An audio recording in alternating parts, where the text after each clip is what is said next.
हरि ओम एकदन्तं महाकायं तप्तकाञ्चनसन्निभं लम्बोदरं विशालाक्षं वन्देऽहं गणनायकम्। ओम गम गणपतये नमः।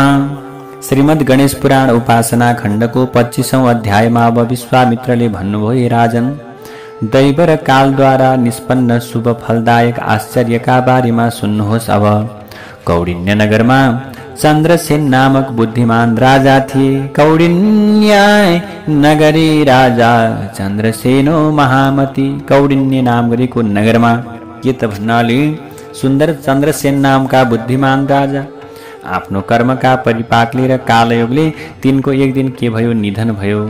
ती धेरै धर्म गरेका कारण दिव्य विमानमा सवार भएर स्वर्ग प्रस्थान गरे। राजाको निधन थाहा पाएर के भयो, नागरिकहरूले हाहाकार गरे। ती प्रजाहरू आफ्ना आफ्ना काम कर्तव्य छोडेर यताउता भौतारिन थाले। शोक सन्तप्त ती प्रजाहरू आफ्नो हातले शिरमा प्रहार गर्दै भुइँमा लड्न थाले। लरखराउँदै अगाडि बढ्दा तिनले मृत राजाको लास देखे।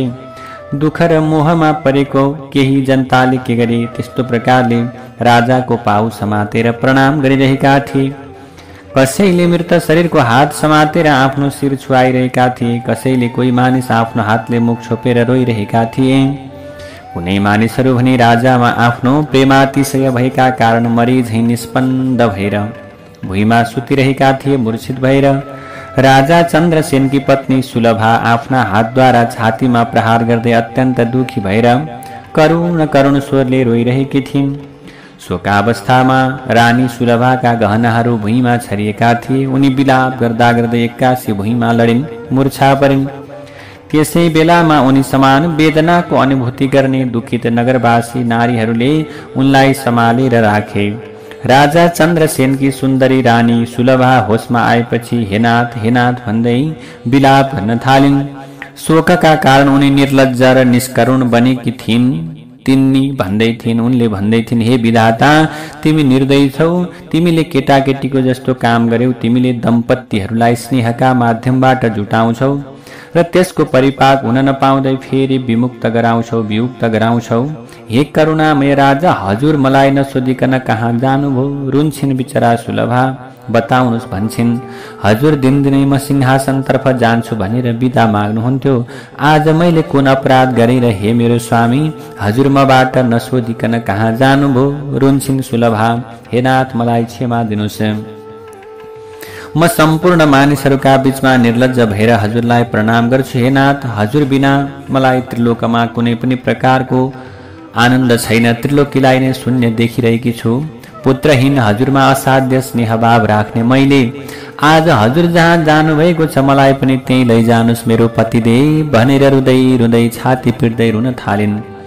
चन्द्रसेन राजाका अमात्य सुमन्तु र मनोरञ्जन जो मन्त्रीहरू थिए दुवै विलाप गर्दै भन्न लागे, अब राज्यको के गति होला? हे मेरो भगवान, हामीहरूसँग विचारै नगरी हाम्रा राजा कहाँ जानुभयो? हे राजा, हजुर किन कुरा गर्नुहुन्न? किन बोल्नुहुन्न?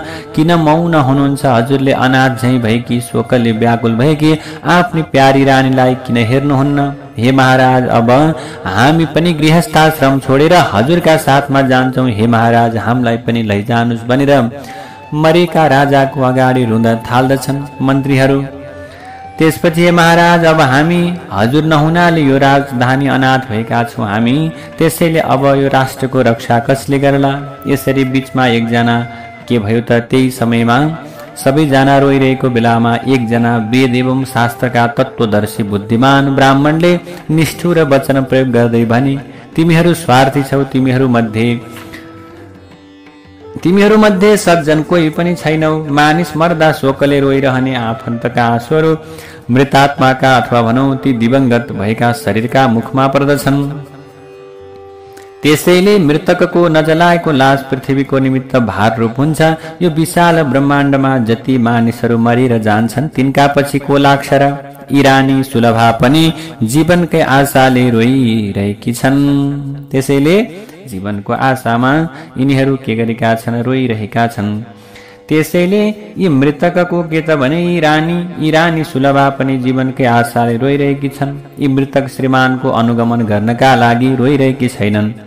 तिमी सबै नागरिकहरू पनि आफ्ना आफ्नै कामतर्फ जानका लागि आतुर छौ। यस धरतीमा जन्म लिने सूर्यवंशी र चन्द्रवंशी राजाहरू के मरेर गएनन् र? अर्थात् जो जन्मिन्छ त्यो मर्छ। त्यस्ता सूर्यवंशी चन्द्रवंशीहरू त मरे भने। त्यसकारण तिमीहरू सबैजना उठेर राजाको अन्तिम संस्कारलाई सम्पन्न गर। जसले मरेका मानिसको अन्तिम संस्कार गर्दछ त्यसलाई नै आफन्त भन्नु पर्दछ। त्यसैले जसले के गर्दछन्, मरेका आफ्ना व्यक्तिहरूलाई दाह संस्कार गर्दछन् तिनीहरू नै आफन्त हुन्। त्यसैले अन्तिम संस्कारका लागि नै मानिसहरूले पुत्रको अत्यधिक चाहना गरिरहेका हुन्छन्। यी राजाको अन्तिम संस्कारका लागि कुनै पनि सन्तान छ भने, धर्मपुत्र छ भने र त्यसलाई, र छैन भने अरू कसैलाई तयार गर। त्यसले अन्तिम क्रिया सुरु गरोस्। हामी सबै राजालाई तिलाञ्जली प्रदान गरौँ भनेर एकजना, त्यही बीचमा आएर एकजना वेद वेदाङ्गमा पारङ्गत मुनिले भन्नुभयो। यसरी ब्राह्मणद्वारा प्रबोधित भएका सबै नगरवासीहरू, जनताहरू, दुवै मन्त्री, सुलभा रानी र अरू नारीहरूले दिवंगत राजा चन्द्रसेनको और्धदैहिक कर्म गरे। त्यो संस्कारलाई सम्पन्न गरे। सम्पूर्ण क्रियाहरू अमात्य सुमन्तुले गरे। अनि ती सबै प्रकारका के गरे, क्रियाक्रमलाई सम्पन्न गरेर उनी नगरतर्फ प्रवेश गरे। अनि ईश्वरलाई नमस्कार गरेर नीमको पात चपाएर महारानी सुलभालाई सान्त्वना दिँदै मानिसहरू आफ्ना आफ्ना घरतर्फ प्रस्थान गरे। त्रयोदशाहे निर्वृत्ते राज्ञै दत्त्वाम्बराणि ते चक्रुस्ते भोजनं प्रीत्या प्रत्यहं बहुवासरम्। अब 13 दिन बितिसकेपछि, त्रयोदशाहे निर्वृत्ते के भयो त 13 दिन बितेपछि रानीलाई वस्त्र टक्राएर सबै नगरवासीले प्रीतिपूर्वक भोजन गरे। धेरै दिनसम्म सबै मानिसले राजभवनमा आएर दिनदिनै के गरे, आफ्ना राजाको मुक्तिको कामना गर्दै प्रीतिपूर्वक भोजन गर्न थाले। एकदा नागराः सर्वे द्वावमात्यौ नृपप्रिया सर्वे संशयिता आसन् प्रजापालन कर्मणि। एक दिन के भएछ, सबै प्रकारका नगरवासी, दुवैजना मन्त्रीहरू, त्यसपछि रानी सुलभालाई राज्यको सञ्चालन र प्रजापालन कसरी गर्ने होला भन्ने विषयमा संशय पैदा भयो, चिन्ता पैदा भयो। यसै बीचमा के भयो, यही प्रकारको संशय, यही प्रकारको चिन्ता चलिरहेको बेलामा एतस्मिन्नन्तरे तत्र मुद्गलो मुनिराययौ। त्यही बेलामा, यसै बीचमा त्यहाँ मुद्गल नाम गरेका ऋषि आइपुग्नुभयो। सबै मानिसको आशय बुझ्नुभएका ती मुनिले अब भन्न थाल्नुभयो। ती जो मुद्गल नाम गरेका ऋषि हुनुहुन्छ, ऋषि मुनि, उहाँले के भन्न थाल्नुभयो, सबै बसेका व्यक्तिहरूलाई भन्न थाल्नुभयो।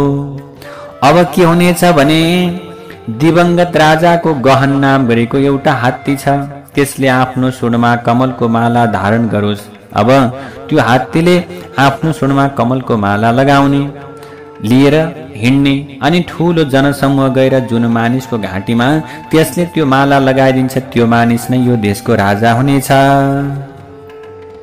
ऋषिले भन्नुभयो, अब राजाको एउटा हात्ती छ, गहन नाम गरेको हात्ती। उसले कमलको माला सुनमा लिएर अब नगरमा अगाडि बढोस् र जहाँ मानिसहरू रहेका हुन्छन्, जुन मानिसलाई हात्तीले सुन्दर फूलको माला लगाइदिन्छ उही नै यो राज्यको के हुनेछ, राजा हुनेछ। त्यसैले त्यो नृप हुनेछ, राजा हुनेछ। यसरी अब निर्णय गर्नु पर्दछ भनेर सबै प्रकारका सबै व्यक्तिहरूको के भयो, सल्लाह भयो। सल्लाह भइसकेपछि मुद्गल नाम गरेका विद्वान, अत्यन्त वेद पाठी ब्राह्मण, जो वेदमा अथवा भनौँ वेद तत्त्वलाई जान्ने ती ब्राह्मण, त्यस्ता प्रकारका ब्राह्मणले भनेको कुरालाई के गरे, सबैले कुरा सुनेर हुन्छ हुन्छ अब ऋषिले भने अनुसार गरौँ भन्दै सबैले समर्थन जनाए। साधुवादका साथमा अत्यन्त ज्ञान सम्पन्न मुद्गल ऋषिको जुन वचन थियो त्यो प्रस्तावलाई सबैले अनुमोदन गरे, त्यो प्रस्तावलाई सबैले स्वीकार गरे। आज जसरी मुद्गल नाम गरेका ऋषिले हात्तीले जसलाई माला लगाइदिन्छ उनै राजा भन्नुभएको छ। यही कुरालाई हामी सबै मान्दछौँ भनेर सबैले अनुमोदन गरे। जय जय श्री गणेश पुराणे उपासना खण्डे चन्द्रसेनोपाख्यायनं नाम पञ्चविंशोऽध्यायः।